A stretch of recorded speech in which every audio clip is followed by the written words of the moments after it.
to me. He's been good to me. God's been good to me.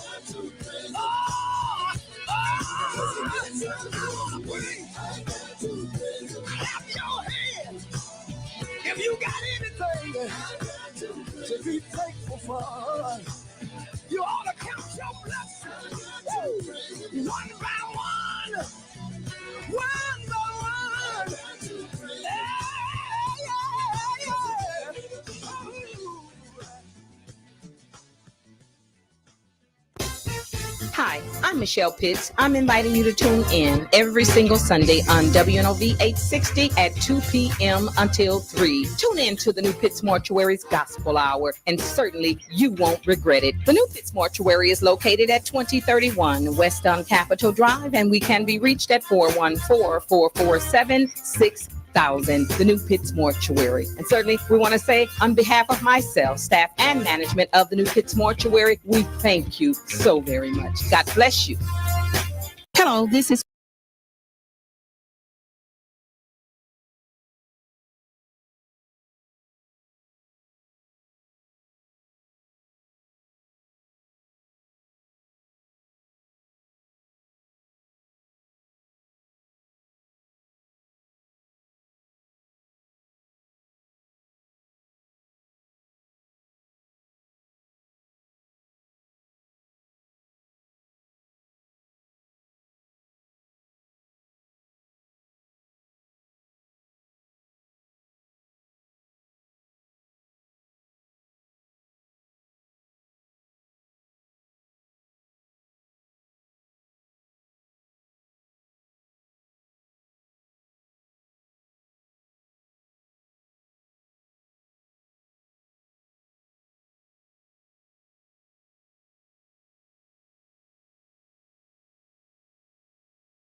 Good morning. Good morning. What's happening, family? Welcome to the show. It is Michelle Bryant here at WNOV 860 AM, 106.5 FM. You are listening to Say Something Real and Real Talk.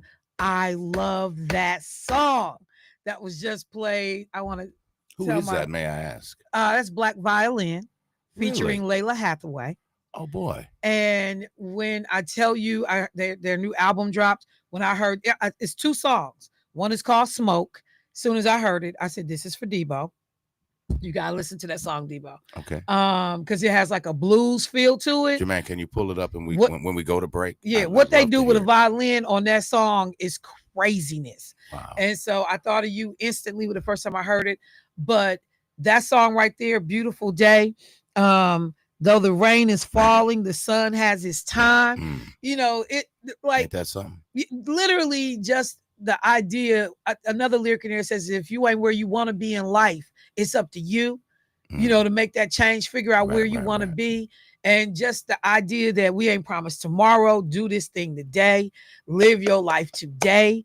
And when I heard it, I just lost it. I was like, Make yeah, sure this you leave is those tracks, because I'd love to put it in rotation. I mean, that's a beautiful song. it is a gorgeous song. And Layla Hathaway's voice is just Oh, crazy. please. Oh my God. That's my idol's daughter. Oh, really? Oh, I love Donnie. Oh my God. I just you want to say something, Jack? Yeah, I was gonna say that song, and that was my first time hearing it. But you should really, really, really start your day off, like your show off with that. Just positive affirmation. It's gonna be a beautiful day. And it's perfect, even though the rain is falling like right now. Yeah, no, the sun still. I love it. I love, but you know, but the sun gonna have his time.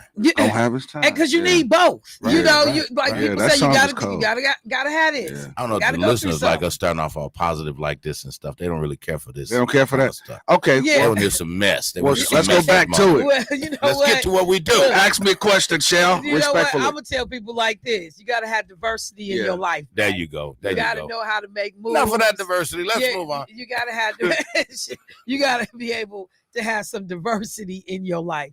But let me say good morning to the bros in the studio. What's happening, Mr. Ride Out? How you doing today, fam?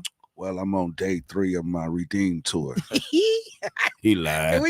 Can we get an actual tour? I like that. The redemption tour. The third day. If there has been such a thing called the redemption tour. Let me see who did this. I know somebody did it. If anybody asks you just who I am, Debo, you know the rest. Tell them that I've been redeemed. Hey, Sheba. 2025. You know you're on camera, right? I felt that time. You felt that. There is a redemption tour. Wait a minute. When you have heartburn? Yeah.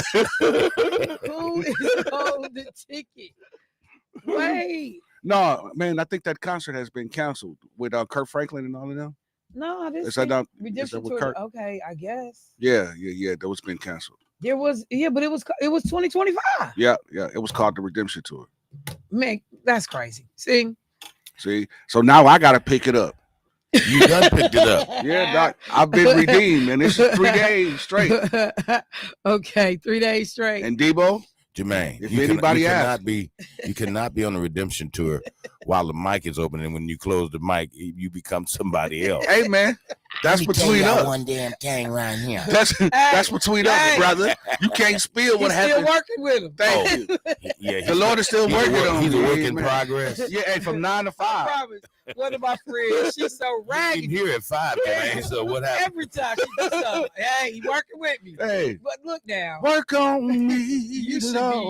You should be about some change should be happening. Yeah. Well, I mean, come on, it don't take all day. One thing about my change that I can say, I notice now every day when I start the show, respectfully, Michelle. Here it comes, respectfully. I feel He's different. gonna tell one, y'all. Look at him. He starts shaking.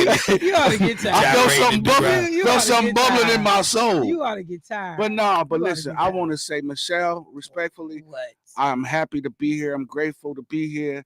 And I'm on my road to change. quarters, nickels, Your lips look dimes. real shiny, bro. She said Is it change, Vaseline? quarters, nickels, dimes. Wait, I got sidetracked because his lips is so glossy. Yeah, you know, what you know, you got on, man? you understand. I got my redemption lip gloss. My lips are sealed with chapstick. This boy is sick. Did you say singing? Your lips are sealed. My lips are sealed with chapstick. I can't stand you.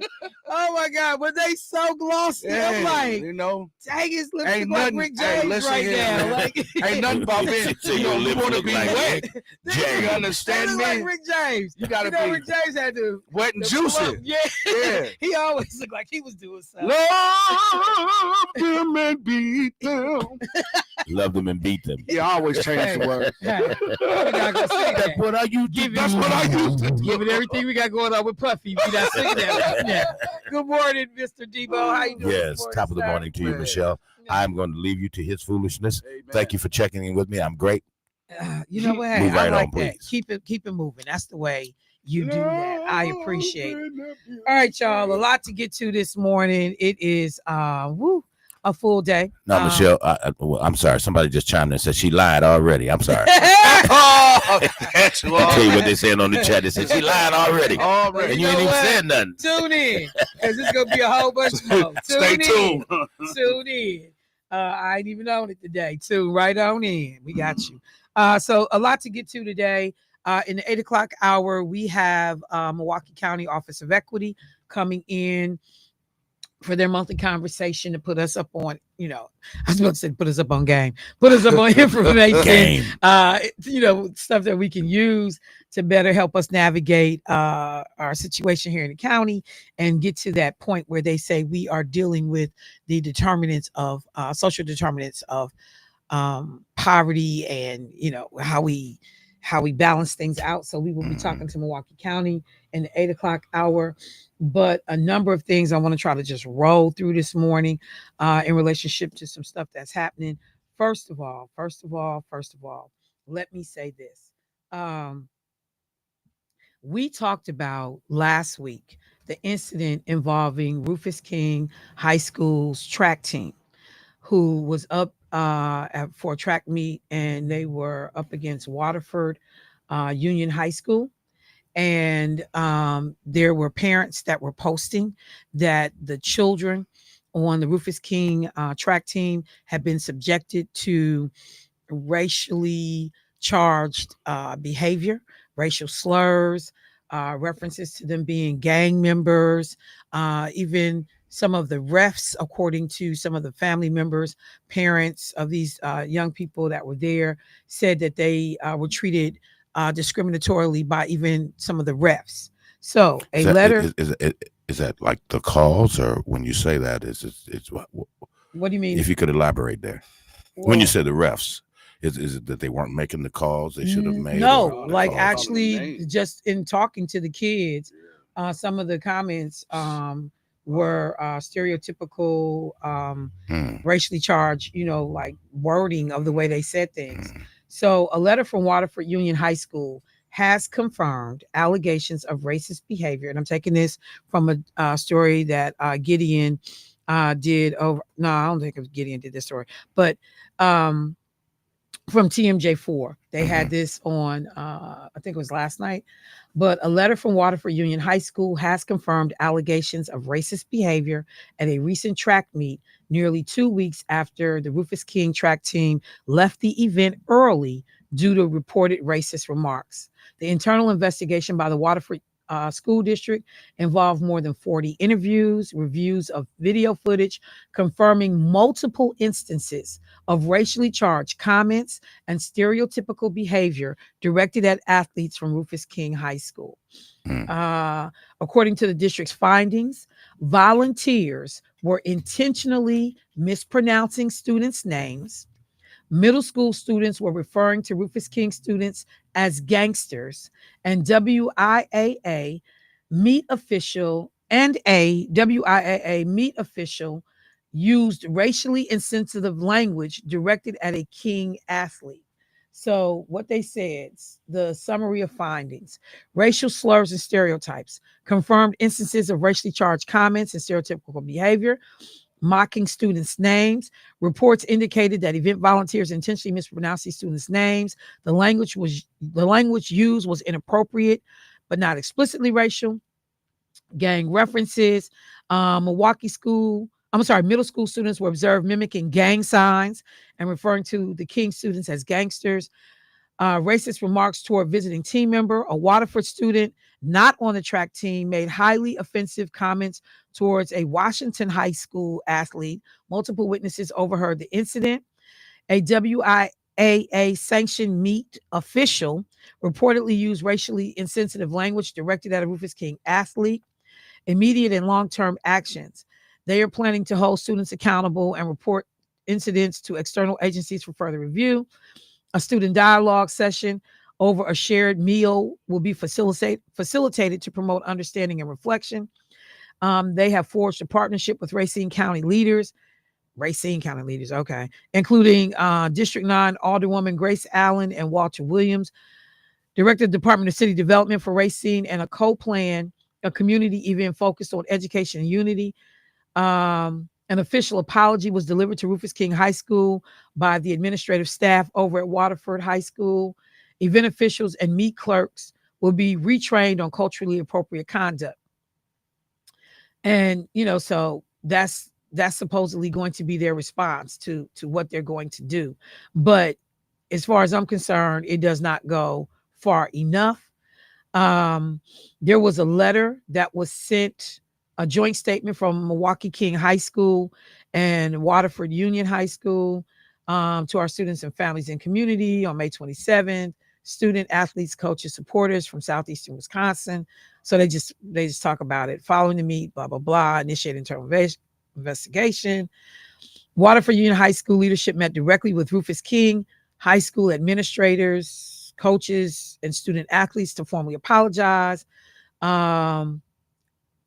So this is a letter that was put out by the superintendent of Waterford Union High School and superintendent of Milwaukee Public High Schools, Dr. Casilius. So, I would be interested to know if parents, students thought that it went far enough. The WIAA official who said racially insensitive stuff, you probably old enough to know better. So do you get sat down for some games?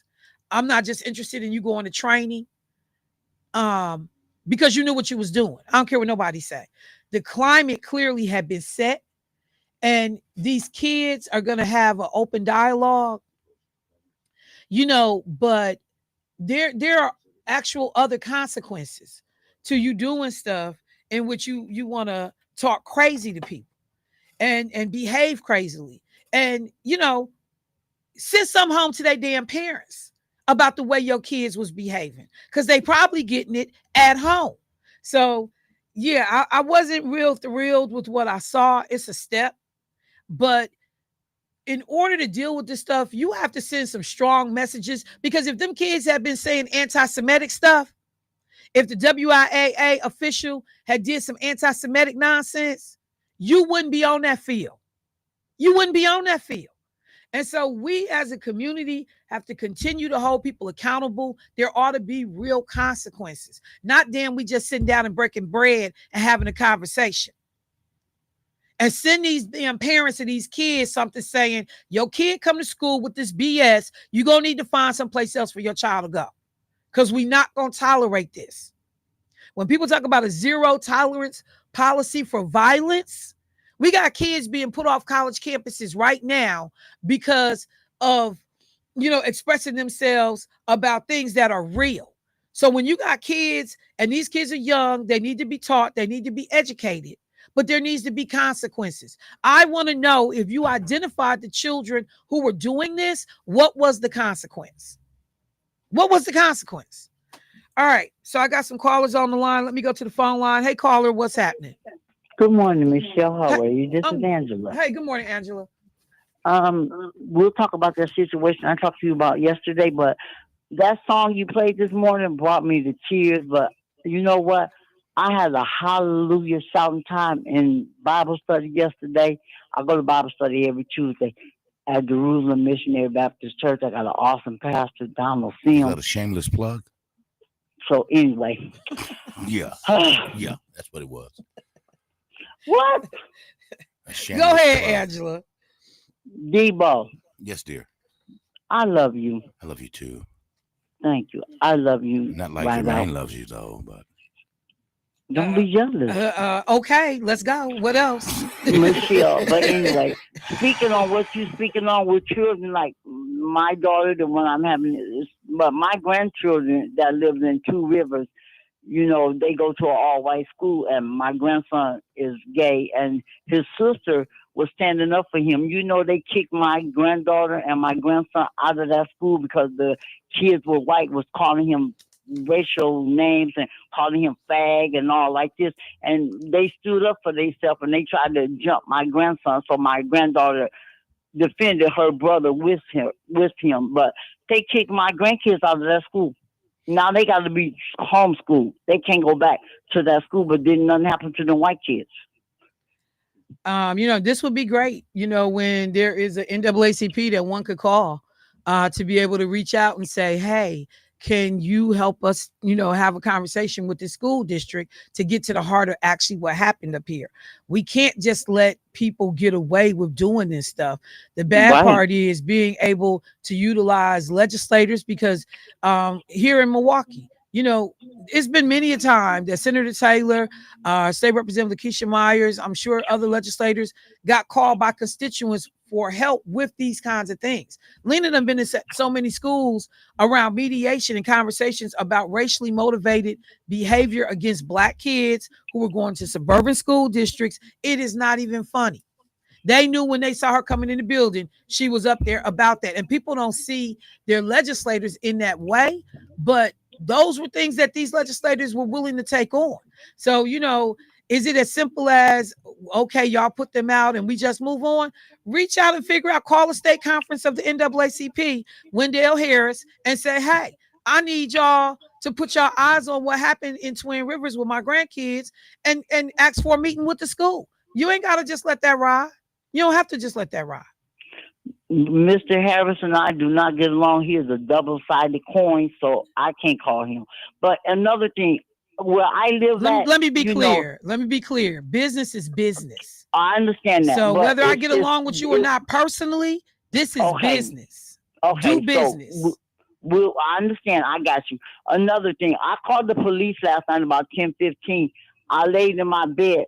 I live across the street from a broad apartment building. No car skidded off, no car parked. It was like 14 shots in the air. For what? I don't know. But the police never showed up. Never. This is more than one incident that happened. And there's children all over this neighborhood. And there's people like me that live downstairs. Their bullet could have came through my window. Anything. The police ain't doing nothing. If I keep calling, they still ain't doing nothing. So am I supposed to call Miss Pratt? Yes, you are. And Ms. Pratt will reach out to the chief of police and whoever is the district captain in that area to figure out why there was a lack of response. That's exactly what you're supposed to do. You can call a district directly and ask to speak to the captain of that district or whoever is the supervising officer of that district. Call your alderwoman, call your state representative, call people to help apply pressure on your behalf. That's exactly what you're supposed to do. I will do that. And thank you so much. Yes, ma'am. Thank you. Got another caller. Have a blessed day. You too now. Got another caller. Let me get them in real quick. Hey, caller, what's happening? Yes. Good morning, Miss Michelle Bryant. Hey, JT. How you doing this morning, sir? Okay. I'm doing quite well. Doing yourself? I'm good. Daddy. Good morning to Mr. Debo. Daddy. Over there. Debo, be quiet, man. Daddy. Okay. Go on, JT. Is that you, Mr. Debo, or that? No, that's your son. That was your son, no, Jermaine. it wasn't. You know who that. You know who that was. Oh, okay. So now, y'all let my JT Jr. alone now because he's a very talented young man. He's very, very talented. Matter of fact, he's so talented. He's the only Black person I know that have that uncanny ability and so talented that he laughs just like a hyena. He said you laugh like a hyena. Was that a compliment? I don't think that was no compliment. Was that a but compliment? Maybe Jermaine thinks it does. My face is Yeah, stinking. he laughed just like a hyena. But anyway, respectfully, JT Jr., I love you, my brother. And thank you for always mocking me every first chance you get. I appreciate that. That means you're thinking about me. JT Senior, respectfully, thank you for that. Yes, sir, respectfully. Respectfully, my son, you do have that uncanny ability to laugh just like a hyena. Well, you know, I love you anyway. Well, you know, growing up in the jungle. Hey, y'all better come on. I got stuff to cover this morning. Y'all Negroes better come on. You're gonna get hung up on. What JT?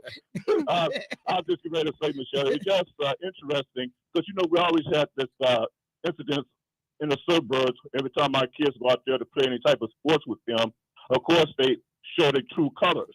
But when you have a certain president in the White House, then all of it comes out.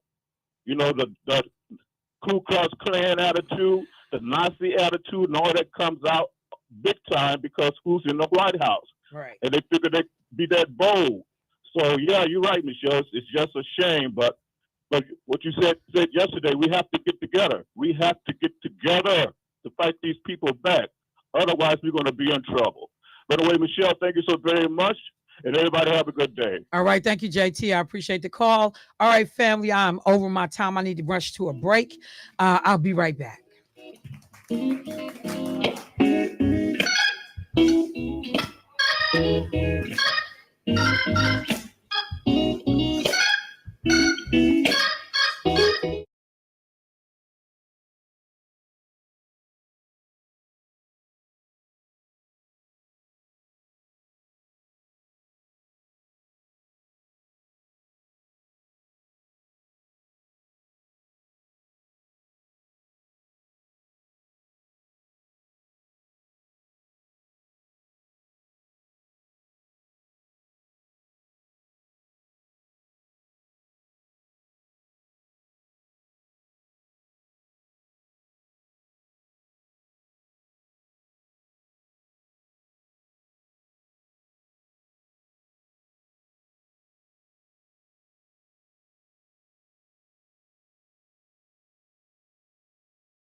Now, back to Say Something Real with your host, Michelle Bryant on WNOV. All right, family, welcome back. Got a caller that held through the break. Let me get them in. Hey, caller, what's happening?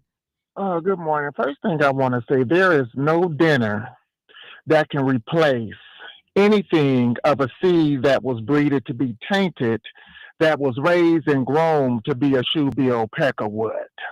I would pretty much tell them keep their apology because they are a product of what they was raised to be. I also hope that, black people will stop being a bigger person. No time to be the bigger person when you did what you did from your heart. So when they go low, open the devil's door and just take it back to the racetrack. Because all this racism comes because they know they are not the superior. Jesse Owens, take it back to the racetrack. Yeah, just take it back to the racetrack. And then all these racist comments, then y'all can sit up and eat it. See the real all this racism is coming out right now because white man is mad because the white woman won't let him fertilize them ovaries. You're not good enough. Better luck the next time. Get over it. You know what I mean? You got the loot, buy a prostitute and take that racism up with your mammy and your pappy. That's all it's from. You grow up as greasers. They took their baggage. They put it on your shoulders. You got out in the world. You got shell shocked. You don't know what the hell is going on. So you put it on your kids. So you raise your kids to be bastards, bigots, lack intelligent, ugly-looking birds. So now you're mad at the world. So they need to take that up with their mammy and pappy and take it back to the racetrack. And that's it. And the world could be a better place.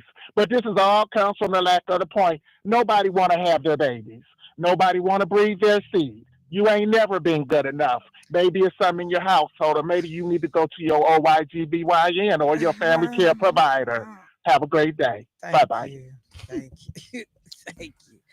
Yeah, I don't Lord, know. I don't know if what I it's do. that they don't want to have children, although they're If I not. didn't Nobody's have a having children. friend like you. For the most part in these crazy numbers. I think the Latino population is probably fastest growing population. But most people, because people can't afford it. They can't afford the one or two they got. And with this budget that's being proposed by the Trump administration right now, student loans, paying for college, taking care of children, health care, all those things become family prohibitive. So there are a lot of things, but I'm sorry, you look like you want to say something. Did you want to say something? I do. I was just thinking, I think because they're still in the season of the track meets and stuff like that, right? So they're still in their season. Yeah, I think they're still in the season for that. I think that we all should charter a bus and go with them students just to be the support. Oh, I'm all for that. Just to be the support so they can see black faces. Yeah. And I black parents. And I guarantee black parents. Yeah, they need to see black parents. I guarantee you all of that old yelling out gang signs and all that old tough guy stuff that they was doing. Some, yes and no, some, because like I said, I'm telling you, it tripped me out at the audaciousness of the white students when we were at the Museum of African American History, who on their school field trip was walking around with a MAGA hats on. Yeah, you spoke those to same, that. And not those same, but we had white students who went up on Howard University's campus and went into their cafeteria with their Trump crap, trying to provoke. So some of these kids feel a degree of being emboldened, and they don't care about coming into an all-black arena atmosphere, and because they're trying to provoke something, they're trying to set it off. So it's some of the stuff I'm seeing is not what we used to think about. Just the mere presence of grown black men. Some of you kids gonna fall back. Some of these little silly kids is believing the hype. There was a song and feeling like they could step to you. There was a song out that said, and I'm quoting it, if one more label try to stop me, there gonna be some dreadhead brothers in the lobby. And I guarantee you, they see some brothers, some strong black brothers with locks, it's gonna change their whole conversation. I just think that we certainly I get it, but I'm saying, but I think that what it does is it sends a message to these parents, like, we're not sending our kids up here for y'all to mess with them.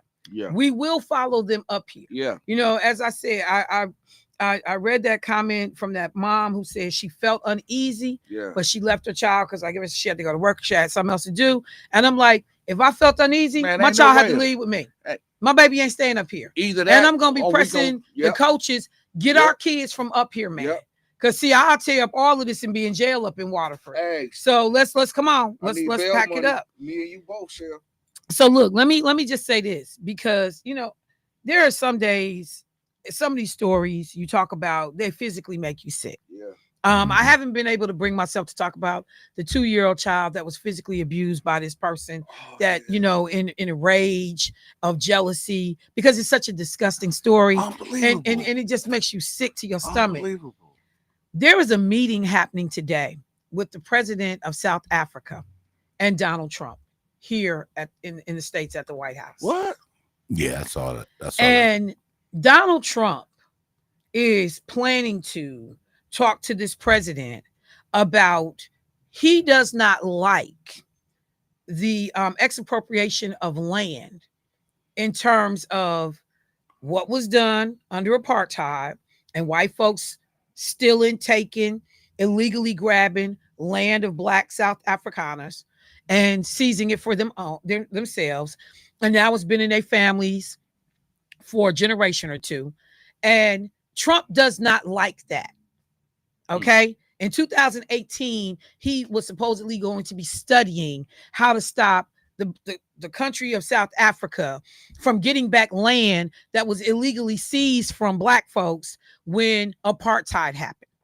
Trump is also going to be, because he cut off all aid to South Africa because he believes that, the Black folks in South Africa are racist and that white people are being treated unfairly. He's been out here lying, talking about there's been genocide of white farmers, which is a wholesale bald-faced lie. Nobody ain't been out here killing a whole bunch of white folks. That's some farmers. And then you got people that are actually fleeing countries with war, famine, gang violence, all of these other things that now can't come into the country. Venezuelans being, just got the go ahead from the Supreme Court. You can get rid of all them people, send them back home or send them wherever you want to. But we're going to make an exception for white farmers because Donald Trump doesn't like the way they've been treated. And see, so as the leader of South Africa, and America is their second biggest partner in terms of imports and exports. The president of South Africa has to have this conversation because he got to look out for the best interests of this nation, of this country, in terms of his own country. But when I tell you the idea of President Ramaphosa having to sit here and listen to this racist bullcrap from somebody who will not acknowledge what was done to Black South African residents, how these people were messed over at every possible turn. And you got some old racist white man sitting up, shaking his finger in the face of this Black man who is trying to bring equity to what was done. Like when I tell y'all, oh my God, I physically could not be in that room. I couldn't. I give these people so much credit for the composure that is required, but it also feels so awful because you got to kiss the ring of these ignorant damn people because you need these relationships. And we could be self-sufficient if everybody wasn't raping all of the resources from the continent. But you got somebody that's going to wag their finger. You come from a legacy of racism in terms of your family and you renting to Black people, all the different stuff y'all done did over the years. And you're going to sit up and try to look at Black people who have in no way had full redress done for slavery, for apartheid, for all of these different injustices. And y'all going to tell people, we don't owe y'all nothing. No, you can't get back the land that we stole from y'all, but you want to give compensation. I think about Haiti You illegally enslave black people. And when they fight for their freedom and they are able to revolt and break away, y'all got to pay the white folks who illegally enslaved y'all reparations, and they had to pay it. The injustice and the indignity that I gotta pay people who stole us and used us for free labor and built up generational wealth off our backs. I gotta pay you people for slavery because you lost property, which was actually human beings. Y'all, when I tell y'all, oh my God, my stomach has been in knots all day because just to see this black man have to sit here, you gotta sit here, and he's old enough to have lived through apartheid. You know what it was like. And you just got all these people running around who feel like there is no, the Jewish Israel is a budget item, a line item in the United States of America's budget. Because everybody trying to still figure out how to make Jewish people and Israel whole after the Holocaust. So we're going to prop nations up, financially support them, militarily support them. But that same level of consideration and fairness, we are resurrecting Confederate soldiers' statues and going back and renaming military bases and courthouses after Confederate soldiers. There are 6 states that actually celebrate a Confederate holiday. Man, when I tell y'all, when people talk about us having high blood pressure and people talk about our health, everything that Milwaukee County is talking about, these social determinants of health and prosperity and wealth and what makes you able to function. When I understand the protests and the marches that we did to get American companies to divest in South Africa because of the way black people was being treated, not in 1945, not in 1954, not in 1964, but in the 80s when I was in college, black people were still under these systems. I was working at Miller Brewing Company. When an interview I did, it says in the interview, what is some of the things you would like to do? And I said to travel to South Africa to help my people black people in South Africa as they fight the systemic problems of apartheid. I said that while working at Miller Brewing Company. When I tell y'all, this is some of the reasons some of us, because everybody ain't conscious, everybody ain't woke, everybody don't give a damn about the treatment of black people around the world. That ain't everybody. But when I tell you, I understand why we have the issues that we do. Medically, financially, spiritually, mentally, because we have to absorb and take so much crap. One of the callers, what was it, JT said, we always got to be the bigger person. We always got to swallow hard. We always got to deal with the looks and the stares. We always got to act like, we not bothered when stuff is happening to you. Y'all keep this brother in prayer today. And y'all know I ain't the most religious person in the world, but keep the president of South Africa in your thoughts and prayers today and give this man the strength that he needs to not just maintain his composure, but to respectfully and forcefully make the point. I'm not here to kiss your ass today, Donald Trump. You're not getting ready to tell me how to run our country, because this is a crusade that white supremacists and Donald Trump are on all over the world to dismantle diversity, equity, and inclusion, and being respectful of other people's cultures and past and contributions. But one of the other things that is deeply at play here is that the president of South Africa, there are laws in place about which businesses can do business with South Africa. Elon Musk and his business is not being allowed to do business in South Africa. His whole satellites and everything that he's trying to do, he is pissed off because South Africa has policies in place that talk about companies who have participated in certain things can't do business over here. And Elon Musk has one of those companies. So he is using his $250 million donation to the Trump election fund to be able to apply pressure to the United States to be able to get him to do business in South Africa. Y'all pray for this brother today.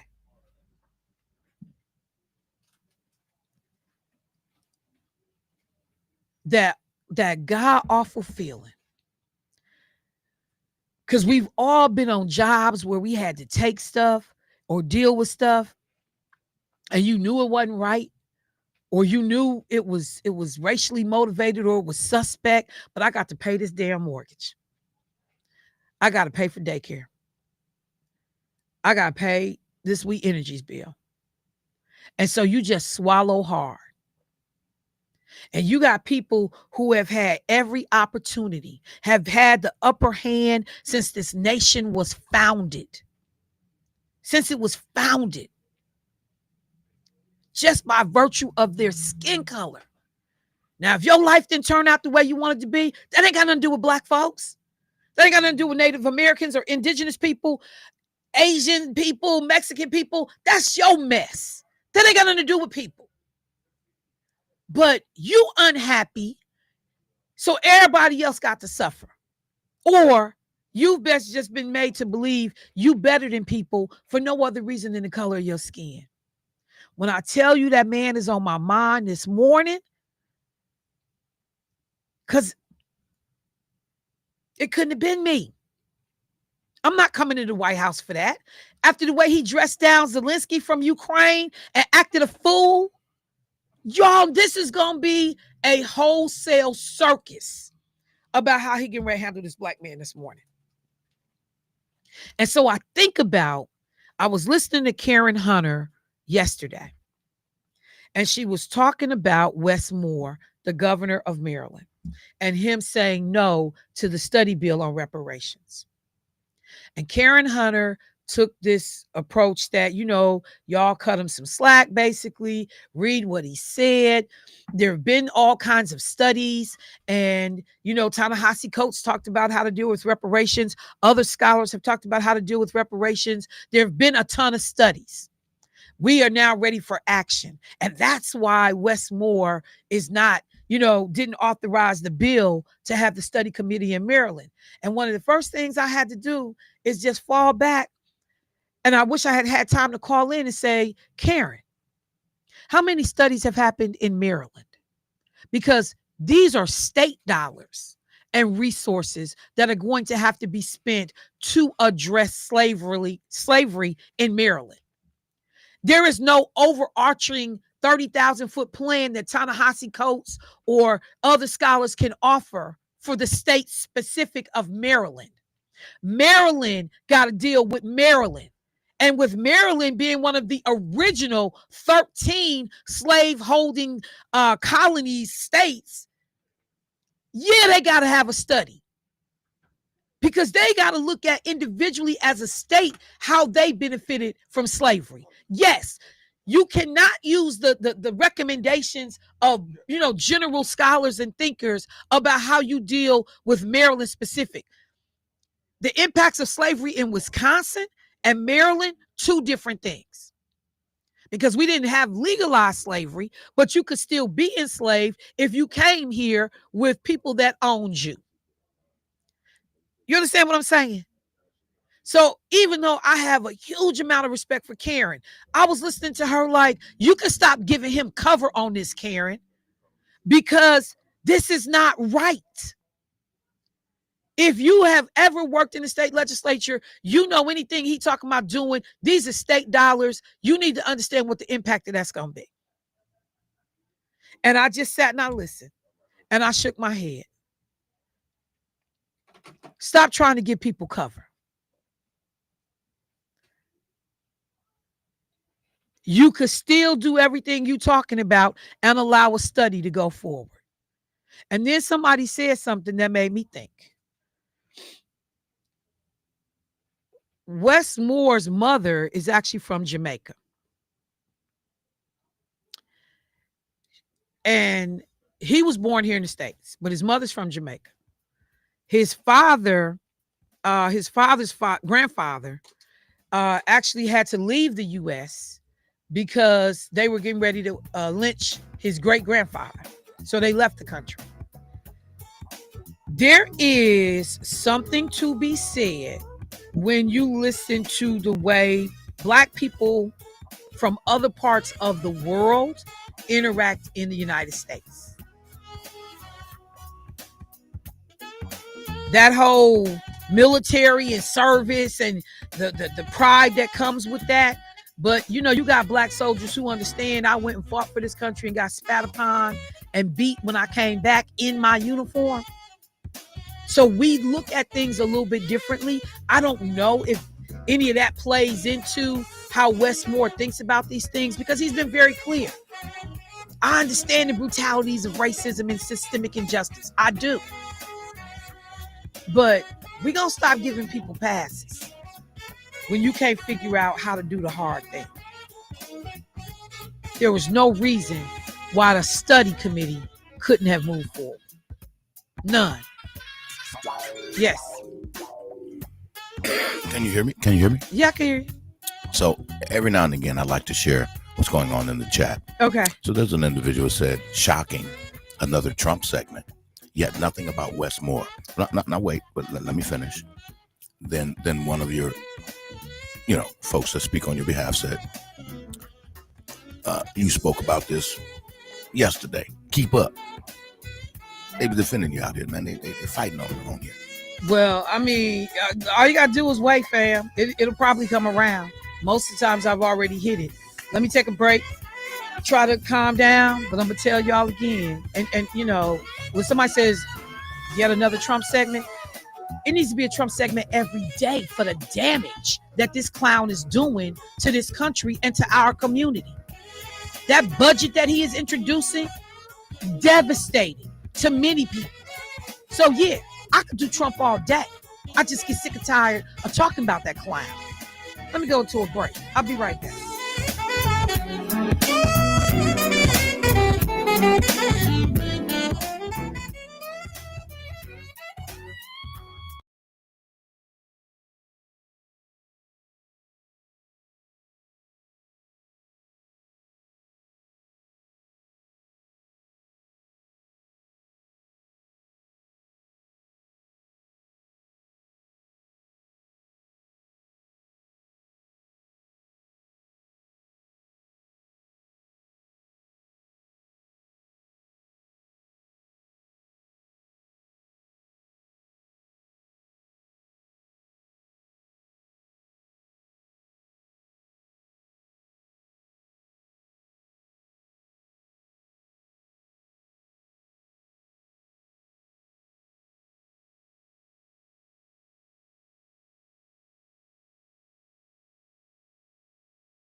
The Grill with your host, Michelle Bryant on WNOV. All right, family, welcome back to the show. Before I welcome my guest to the studio, did have a caller that held over through the break, so let's get them in. Hey, caller, what's happening? Hey, good morning to you. You had a guest coming in. I guess I waited too late. I wanted, you talked about the brother that's coming to sit with Donald Trump. We must not forget that the Chinese is over there dominating, although they're not in South Africa, influence, trying to revive the South African Communist Party, which the South African Communist Party is planning on running a candidate in 2026. It had devolved itself at one point. But anyway, nonetheless, you talked about the Moreland fellow. And I was talking, did you hear me yesterday when I was trying to talk? No. Or the call dropped? Uh-uh. Okay. Well, if you listen, so the brother coming to talk to Donald Trump because he understands where at. Now, they talked to Putin last month. So the Chinese got a cold-blooded influence over there, and they're trying to resurrect the Communist Party. So I don't know. We can look at it at face value, and we can keep trying to fight, or we can see what is it that we should be looking at, though? What's the face value? The face value is that the Chinese is doing more damage than the white man right now is doing in South Africa. But the conversation is about Donald Trump.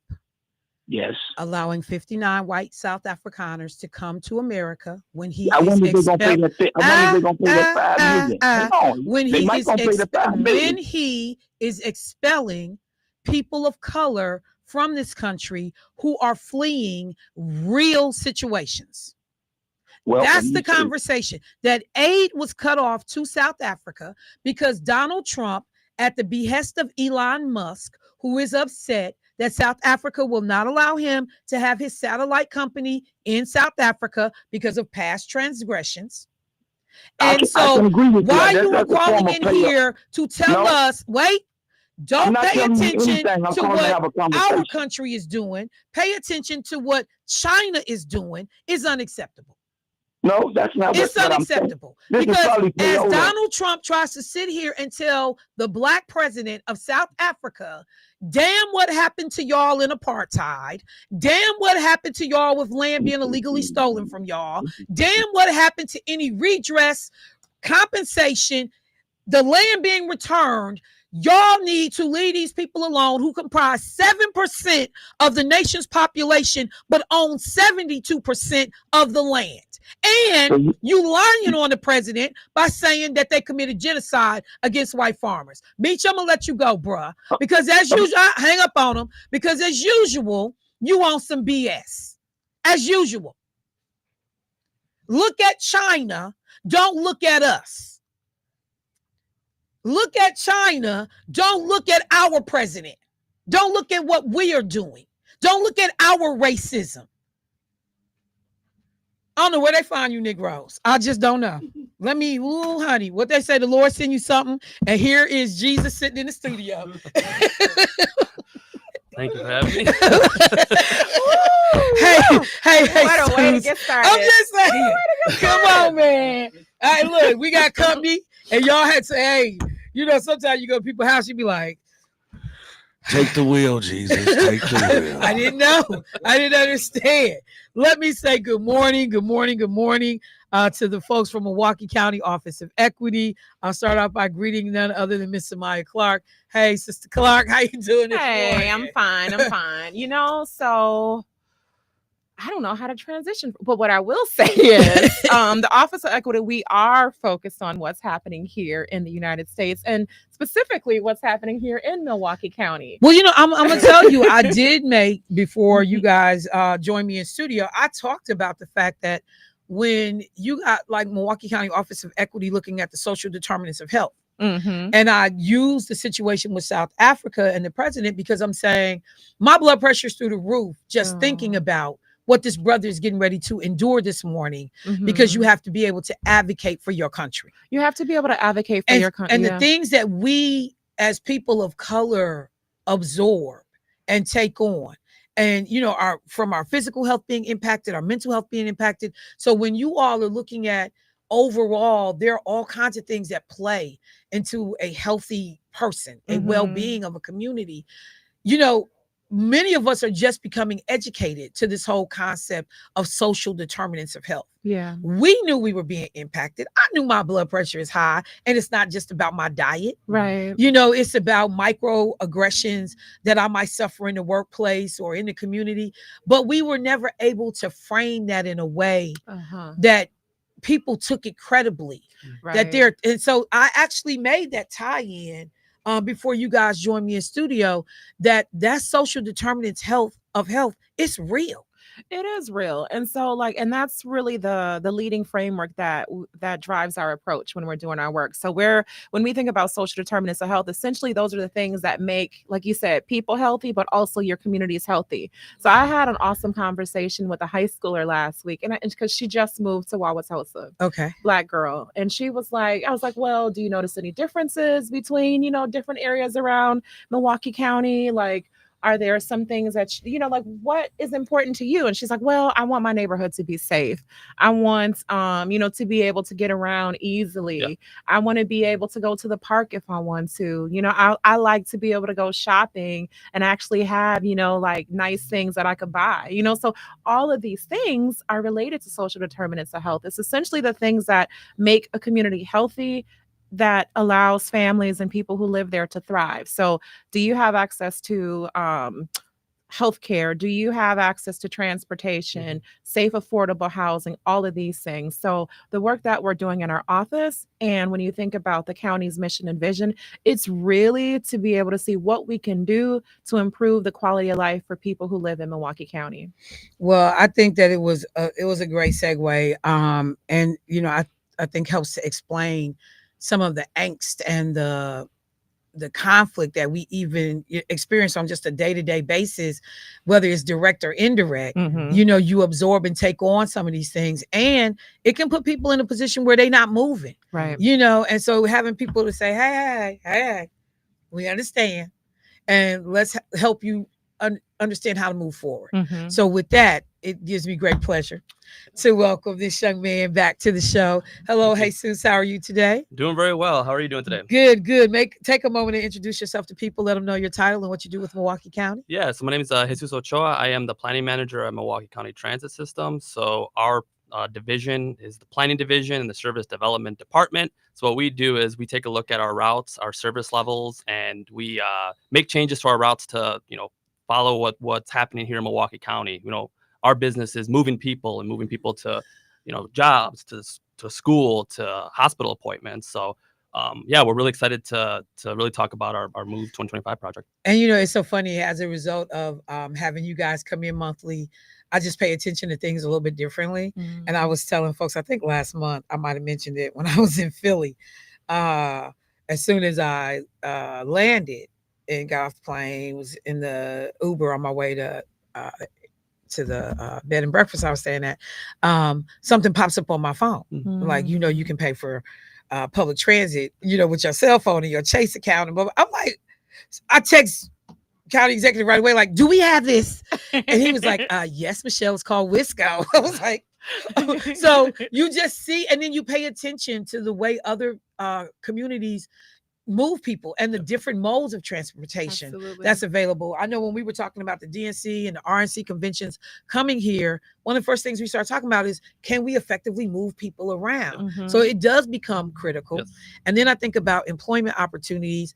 I live off of 107th, and I see people walking, trying to get to those industrial jobs that are out. And some days it's like, and it's gotten better, because at first when I moved there almost 40 years ago, there was nothing out there. 30 years ago, there was nothing out there. Not a single bus stop. So you see the growth.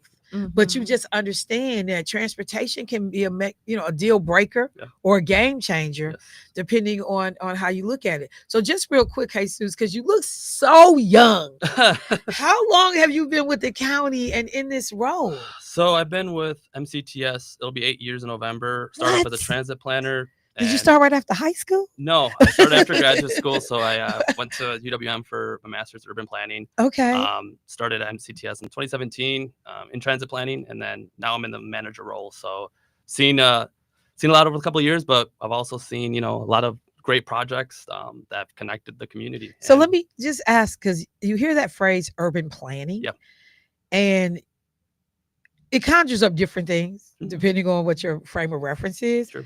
Help people just for a second understand, what does that actually mean? Because I'm like, do you guys like pull out a big map and say, this is what we like to see here, here, and here, or we need transportation routes to run this way, or we're developing an area? Yeah. What does that mean when you say urban planning? Yeah, I mean, urban planning is this umbrella. And why would you get a degree in it? What was the love that you had for that? Yeah, so the love that I got from it was I'm originally from Racine, and I'm first generation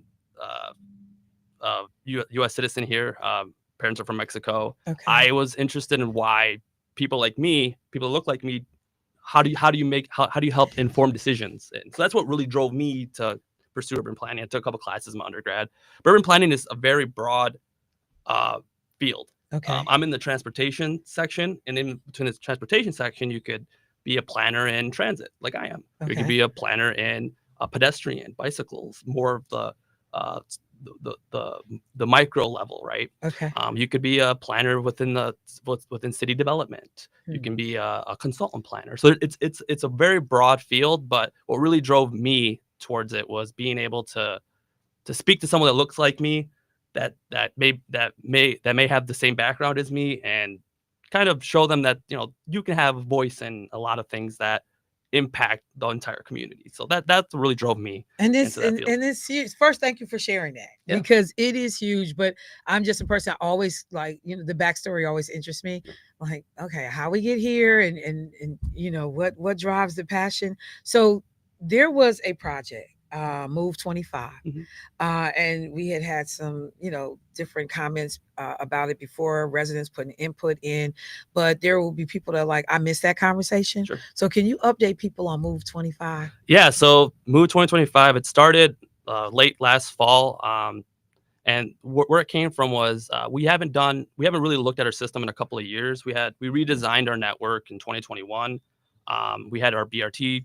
And so when you say network, are we talking about literally the transit system? Yeah, the transit way system. These lines run across the county, that kind of thing? Every route in the system was looked at. We redesigned it. After a couple of years, we take a look at to see how it's doing, right? Okay. Are people riding the bus at this time? Maybe they're not. Maybe there's a route that needs more buses, things of that nature. We also hear things from our riders saying, we want more connections here. I wish there was a route there. Our drivers gave us good input as well. Okay. So all of that has been happening the past couple of years, and we came up with a host of ideas in the fall. We presented them to the public in multiple meetings in January and February, got really good feedback. And then we went back to the public in March, because we needed a little bit more feedback on a few routes that we didn't get maybe the best feedback in the first round.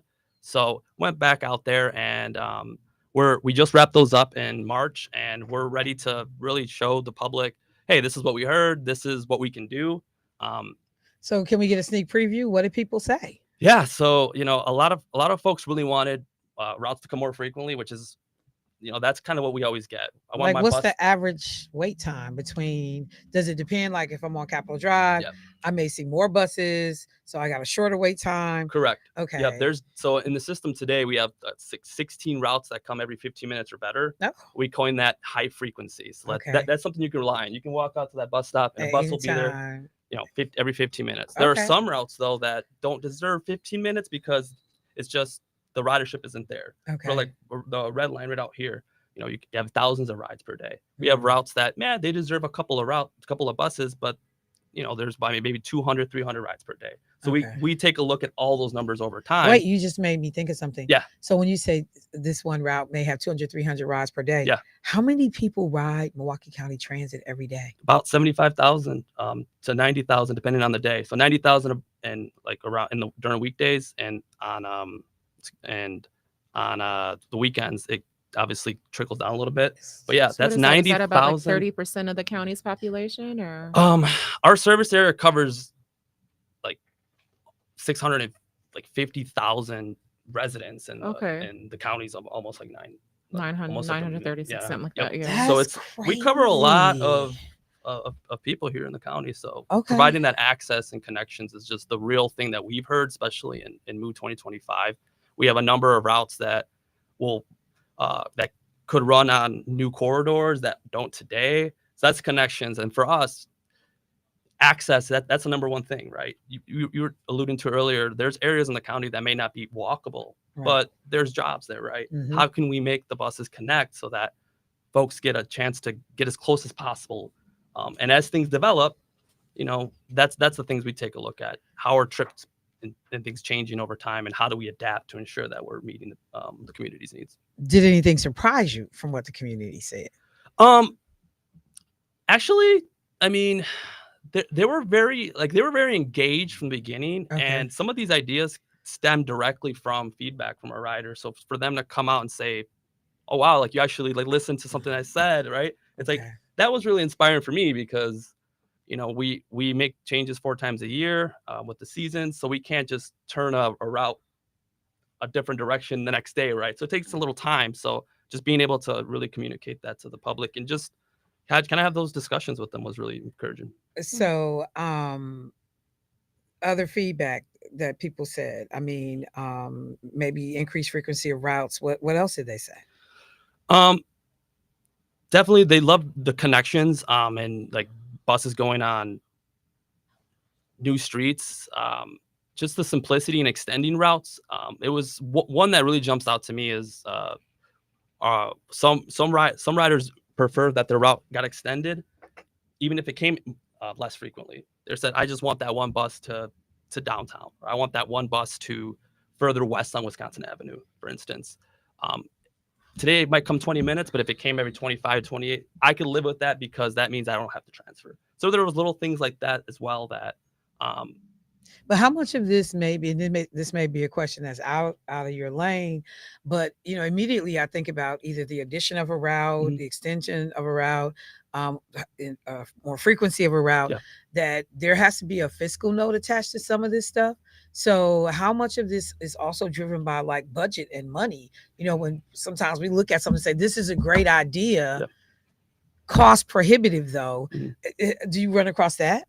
So this project in the beginning, it was within our budget. So okay, it as alluded to a little earlier, we do take a look at some of our routes and where perhaps they're not doing as well as they should be. There could be empty buses maybe after like 9 p.m. Okay. So there were some shifts there where there are some routes that would be readjusted in order to like make another route more frequent. But we're very confident that the benefits outweigh those changes. Okay. So there are some routes in this plan that would be trimmed back. However, that ridership on those little segments represent about like less than 1% of all the ridership in a given day.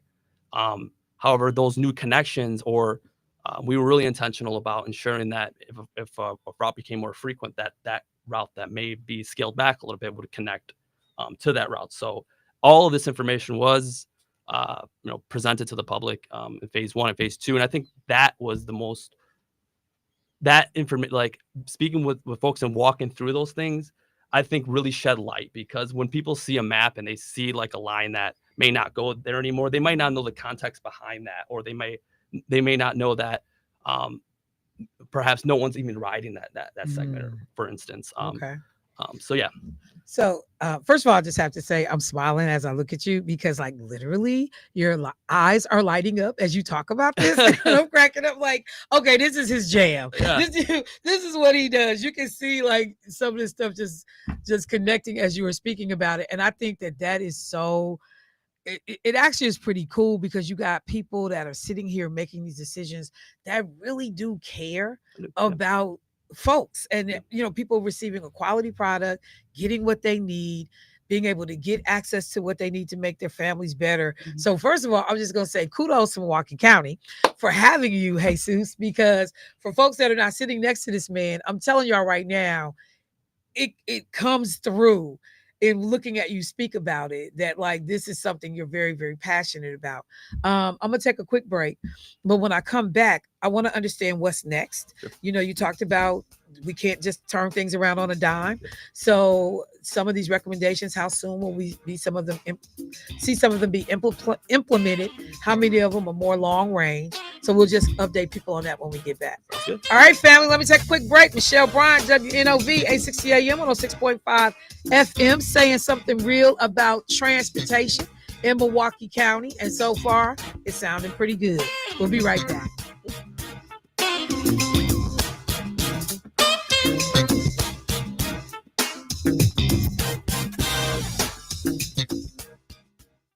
AURN News. President Trump's spending record is under fire after a major credit downgrade from Moody's. The agency lowered the U.S. credit rating, pointing to ballooning deficits, growing debt, and rising interest payments.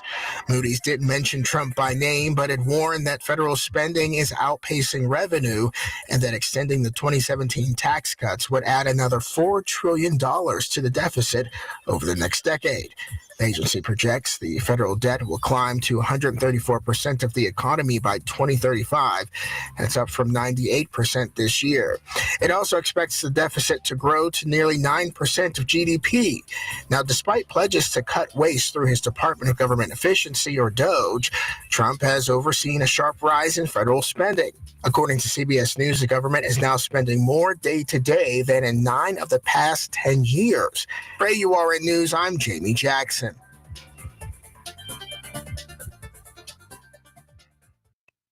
Good morning. I'm Tom Durain with your 4 to Know this morning. UW-Platteville officials say 2 students were shot to death in what they describe as an apparent murder-suicide.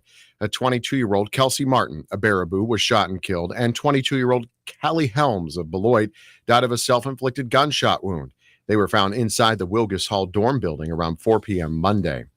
19-year-old Katie Grass of Delavan tells us she was brutally attacked by 2 people last week at a McDonald's in Carpentersville, Illinois. 19-year-old John Camrad was arrested and charged with multiple felonies, including aggravated battery, causing bodily harm, and mob action, use of force or violence. The juvenile involved was taken in on those same charges and taken to the Juvenile Justice Center in Kane County. Tuesday night, the Oak Creek City Council approved a conditional use permit for the Buc-ee's Fueling Plaza and certified survey map to reconfigure the 29-acre property. The 24/7 fueling station will be located at the intersection of South 27th Street and West Elm Road. The Texas-based franchise hopes to have the Oak Creek location up and running by early 2027. And the Milwaukee Admirals continue their quest for the Calder Cup tonight. They'll host the Texas Stars for Game 3 of the Central Division Finals. The series is tied 1-1 after the Ads picked up a win in Game 2. They now have home rink advantage for the rest of the series. Puck drops for Game 3 inside UW-Milwaukee Panther Arena at 7. That's your 4 to Know from TMJ4. You can find more on these stories at tmj4.com.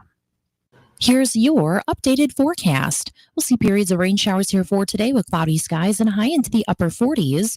Winds out of the north around 5 to 15 miles per hour. Then for tonight, a good chance for rain and cloudy and temperatures holding steady. By Thursday, a slight chance for rain showers, cloudy, high around 54 degrees. Friday, mostly sunny, high of 56. Saturday, we'll see some sunshine, high 57.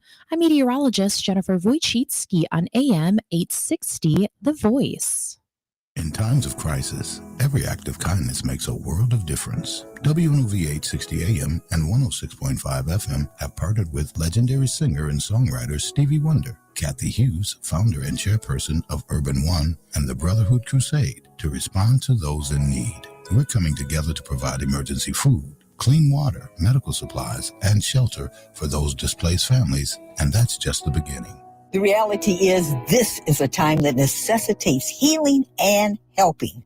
Dr. King reminded us that what affects one of us affects all of us. So even if you don't live in California, the misery and deprivation that the wildfires have caused requires us to respond. Through prayer, we accept that regardless of the enormity of the situation, God is always a way maker. But we also know that we are called upon to be the physical manifestation of God's loving mercy, and we do that by being of assistance to others. Regardless of our individual ability to help, we all can do something to make the challenge of having to start over just a little easier. So please visit www.brotherhoodcrusade.org. Make a contribution. The Brotherhood Crusade is an LA nonprofit with over 57 years of service. That's www.brotherhoodcrusade.org. Your donations will help rebuild homes, restore communities, and bring hope to those who need it most. Join us. Make a difference today. WNOV 860 AM and 106.5 FM, together with Urban One, Stevie Wonder, and the Brotherhood Crusade, changing lives, one act of kindness at a time.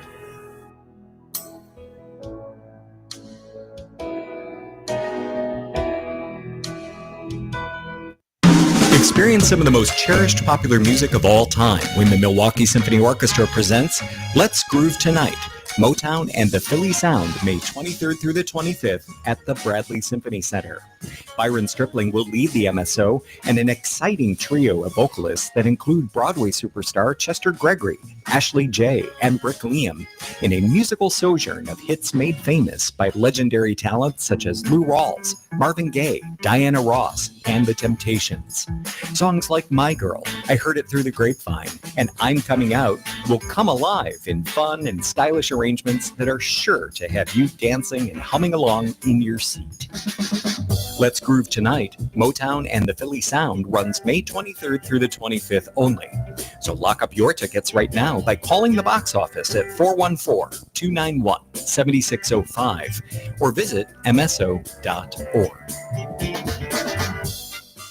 860 AM, 106.5 FM. WNOV, The Voice.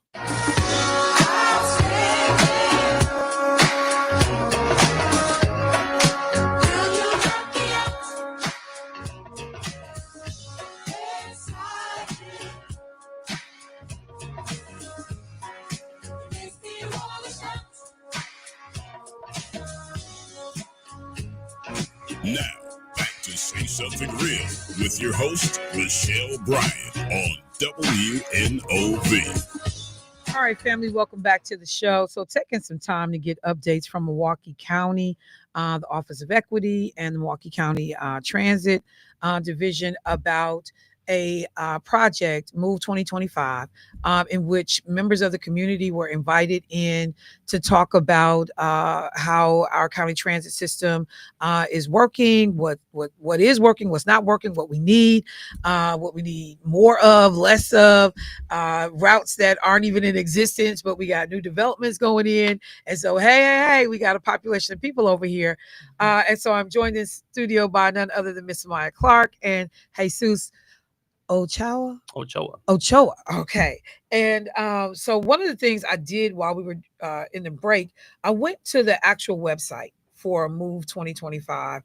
And there was something that like caught my eye right away when talking about making connections where they don't exist today. Yes. And one of the participants that gave you all feedback said, when Route 14 was split, it changed my work commute from 2 buses to 4 buses, making my commute longer with more time waiting outside right at the start of winter. Any change that minimizes that is welcome. Yeah. So people come with all these unique things to these sessions. So how do you respond? What do you say when you have this? What all do you factor in? Because we just see the change. Yeah. We have no idea what went into making this decision. Was it simply somebody saying, we don't have a lot of ridership here? What are the things that impact the way you arrive at these decisions about these routes? Yeah, no, there's a number of things we take a look at. We have a number of data sets as well that we also use in our work. We have ridership by bus stop. We have ridership by trip. We have ridership by route, by segment. And we have all this information historically. So we can take a look at trends. And then we also take a look at, what destinations do people want to get to? For this instance here, the Route 14 was ending kind of by Northwestern Mutual, over by like Wisconsin and Cass. And a lot of riders wanted to get out more west on Wisconsin to Water Street, make connections to Green Line and 15, or getting out to Marquette. So that's where that came from. So where are the destinations? And then we also take a look at the frequency levels. The more you extend a route, the more buses you need on that route to maintain what we call headways, which is pretty much a term that's how long are you waiting at a bus stop for a bus. Okay. The longer the route is, the longer you're going to wait if you have the same amount of buses. So for us, we also take a look at our resources. And with this project, we're using the same resources that we use today. So in this instance, riders were telling us, hey, I don't mind if the bus comes a little bit less frequently as long as I can get a little further west. So that's the type of feedback that went into that route there. But then there's other routes in this plan that, folks wanted to come more often. Well, we have to take a look at, well, what would that take to make it come more often? So, those are the kind of the data sets that we take a look at. And then the demand, right? What's the demand, especially if it's a new segment or new street that we don't operate on today? Where do you start there? We take a look at demographic data. We have maps that break down different demographic groups. So folks that may not have vehicles, people with disabilities, low income, youth, seniors. So we take a look at all that information with the data that we have that come directly from our buses and make informed decisions. Because I was thinking about I was over by Brown Deer Road, and there are a whole bunch of apartments going in over there now, like a ton of development. And I'm like, so these are hundreds of new people, families that are going to be dropped into this area. And I was thinking about bus routes and stuff over there. It was kind of already a good route because you had that strip mall there. But I was wondering, like, well, how long would it take for these people to actually get on the grid in terms of services? So, just even those kinds of things. How long does it take for somebody to say, hey, I'm on 107th Calumet. There's not a ton of service out here. How long does it take for people to be able to kind of get the attention of the transit department and to be able to see some movement in those kinds of requests? Yeah, it's something that it's a case by case basis for sure. Development and growth definitely are key. And that's kind of what this project's really about. We took a look at the past 3 years and how are things changing? How are trips changing? Right? There's been a shift ever since the pandemic. There's new trip patterns. There's things that we have to take a look at to ensure that we adjust. Like what? Properly. You caught my attention with that. I mean, I know a lot more people are working remotely. Yep. But like a change in trip patterns, like what did you see? Yeah, like for sure. What we're seeing in our data right now is the former AM rush time is still there, right? Okay. The 6 a.m. to 9 p.m. People are getting to work. Same thing in the PM. But what we're really finding is starting earlier at 1 p.m. to 5 p.m.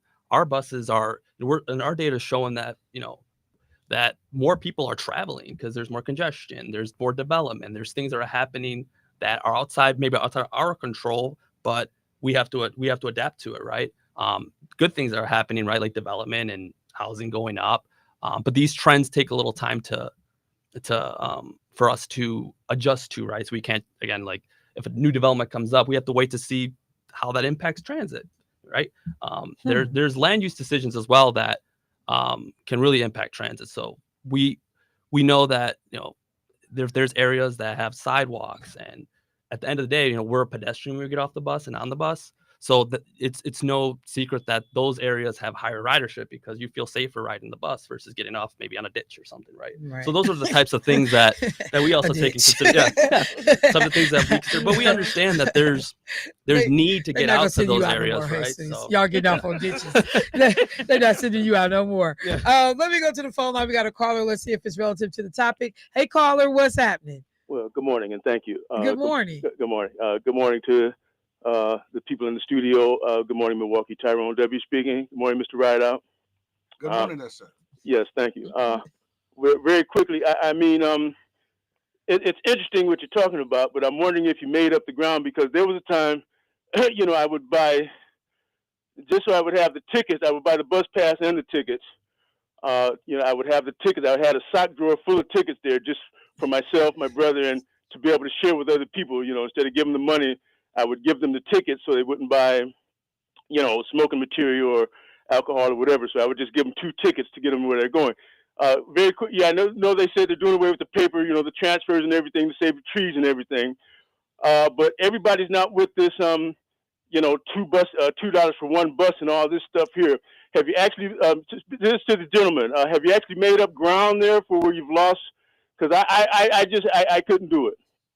Without the passes and the tickets, I wasn't going to put the money on the card there. And, the young man got killed out there on Brown Deer Road behind a transfer and everything. And I said, I just couldn't do it no more. Have you made up ground there for the loss of the sale of bus passes and tickets to this modern day, whatever you want to call it, e-card or whatever it is there? and I'll listen to you over the air. I'm wondering if you made up ground there, because that's one of the reasons I don't ride, because I love my bus pass and my tickets in hand. Okay, let's get you an answer. Thank you. Yeah, I guess I may not be the expert on the exact, like, I think I understand what your question is, but I will say in terms of our fare capping, I think that's positively impacting our ridership. Prior, and for those that may not know what fare capping is, so today to ride the bus it costs $2. If you have the UMO card or the Wisco card or your phone. So wait, when you say $2, that's like one-way trip? Yeah, for one-way trip, and that does include a transfer, a 90-minute transfer. Okay.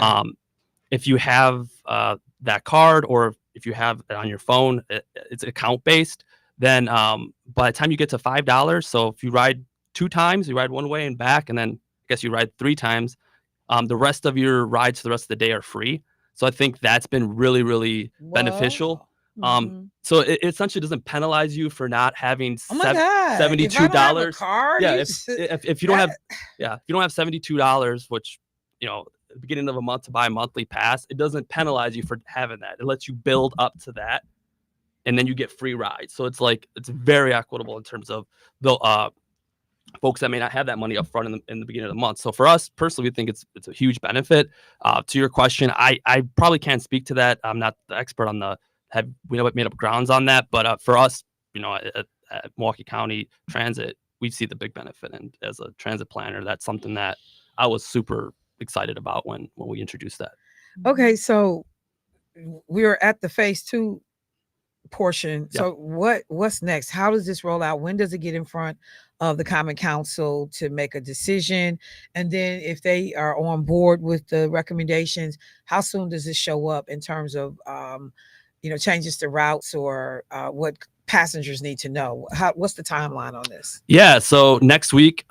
Next week? Well, no, next week, the website will update with what we would recommend to the County Board of Supervisors. Okay. From there, we would go to the Transportation and Transit Committee in early June. If they approve it, again, the County Board has to approve this plan. If they approve it, we would then look to implement it. The changes would then start on August 24th, which would be the start of the fall schedules. So we would, if approved, the next steps for us would be to inform the public exactly, this is what's happening to your route, and this is all the details. And that would happen over the course of June, the latter parts of June, July, and August. So we would get out there and so there's somebody that's listening like, I didn't know nothing about none of these meetings. Sure. They had 5. I missed them all. Didn't nobody tell me. Yep. Michelle, I still got something to say. Yeah. Is there still an opportunity for public commentary at this point, or for folks that are saying, I didn't get a chance to participate, but I really want you guys to be aware of this? What should they do? Is there any opportunity to still be heard? So, yeah, I mean, I always tell people, let us know. I mean, a lot of these things came directly from our riders. So, we're consistently looking at our routes and consistently evaluating them. So any feedback is always great feedback. At this point, this plan is really it would be informative at this point, but that's not to say, that we can't change something in the future. So I would say, yeah, continue to comment on there are interactive maps that you can leave comments on. You could leave comments to our customer service, our marketing departments, to myself as well. I think my email is even on there.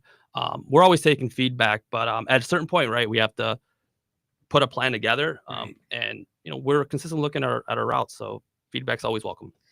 So is there anything that I didn't miss? That I missed or I didn't cover that you think is important for the community to understand?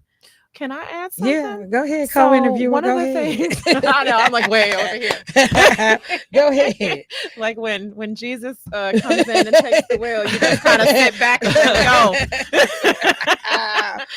So I just want to give Jesus a shout out. And I'm not the only person who has. Like recently, the board even thanked him for his commitment to be able to do this work in a way that is data driven and it's very unique. Yeah. Do you want to, pat yourself on the shoulder and talk a little bit about why you were thanked by the board and why your approach is unique and has some innovative, aspects to it? Yeah, absolutely. And I will also pat our whole planning teams on their back, because this is what we do. This is our work. And yeah, to your points, Maya, like anytime we make any service change, we have to run it through a service equity analysis. And what that essentially means is you take a look at the system prior and then compare it to the proposed system, and you want to ensure that it's done in an equitable way. MCTS is an agency that's like all agencies in the United States have to follow Title VI regulations from the federal government, which protect low income and minority population groups. So there's an analysis that looks at access, how many trips go through those census tracts in your region today versus tomorrow, right? Okay. So we also ran that analysis, and there are more trips in low income census tracts and in minority census tracts. So we're very we're very just happy to see that. And also it makes sense, right? Because people want more frequency. There are routes that have more, that would come more frequent under this plan. There's more connections where there aren't any today, right? One of the ones that really sticks out to me is a lot of people really like this Route 74 that would connect 35th in Wisconsin through the 175 past Miller Park all the way down to Alverno College, where there's a lot of shopping. That today, if someone wants to get to 43rd Street, they have to take 35th, 60th, 27th, and then take one of the routes to get down there. So connecting that corridor to our Connect One and our Route 30 that we were talking about earlier, that carries 9,000 riders a day, that's connection and access. And so for us, we were really happy to see that. And again, kudos to the planning team as well, because this is a group effort, and a lot came from our riders again. So yeah. Well, I'm gonna just tell you. First of all, appreciate the information. There are folks that may not even necessarily ride transit like myself on any kind of, like, I don't know when the last time I rode a bus, Jesus. But Jesus. but I pay attention. Yeah. In the winter months when it's freezing cold, like I'm paying attention that if I'm at a light or if I'm moving around, coming to work and paying how long people are standing out there, because even though I don't directly ride, I'm not directly impacted. I want my community to have what they need. I want our community to be safe. And so, so people appreciate this work, whether they directly use the services or are just happy to know that we have a community that's paying attention to everybody's needs. But I'm gonna just tell you, as we wrap the interview, I'm glad that Samaya asked you to, do that pat on the back. And I love that you did the immediate pivot. Let's bring in the team. Yeah, no, that you're gonna go far because you understand the team dynamic, respect the team. But I'm gonna tell you, I'm also having a moment, a personal moment as I sit and I listen and I watch you, understanding first generation. Doing what you're doing, because in this community, I have so many conversations, sometimes outright arguments about supporting people that are not like me, supporting people from other racial backgrounds, ethnic backgrounds, that we are not pitted one against the other, and that everybody has amazing contributions that can be made. And people have images and stereotypes about what they believe that migrants to this country, the type of work that they do, particularly if you say Mexican, Hispanic, Puerto Rican, whatever, that what people do. And so I hope that this moment just educated so many people when we start trying to figure out how to put up roadblocks to keep people out, that you bring somebody to the table, and kudos to the county for the hire and the engagement, but that you bring somebody to the table with this background that informs and brings passion to their work and the way they deliver services. So like, I feel like your auntie right now because I am so proud of you, Jesus, and so proud of the contributions. And it's people, you making a way for other folks, man, that would not have been given these opportunities. And then you showing up and showing out, in a way that folks don't ever question ability or talent. And like when I say I mean it from my heart, I'm so proud of you. Thank you so much for bringing all of that and informing the way you do your job. Thank you. Those were very kind words. No, I meant it. All right, family. I'm getting ready to wrap my show for the day. Ms. Clark, you got anything you want to say to the people before we get out of here? Have a wonderful day and stay positive. All right, y'all. I will talk to Debo. Appreciate you, bro. Jay Rideout. Your redemption tour. Amen. Jesus showed up on my redemption tour. I'm redeemed, Jesus. Discuss it with Jesus. So you'll be out the door. All right, family. I'll talk to y'all tomorrow. Peace.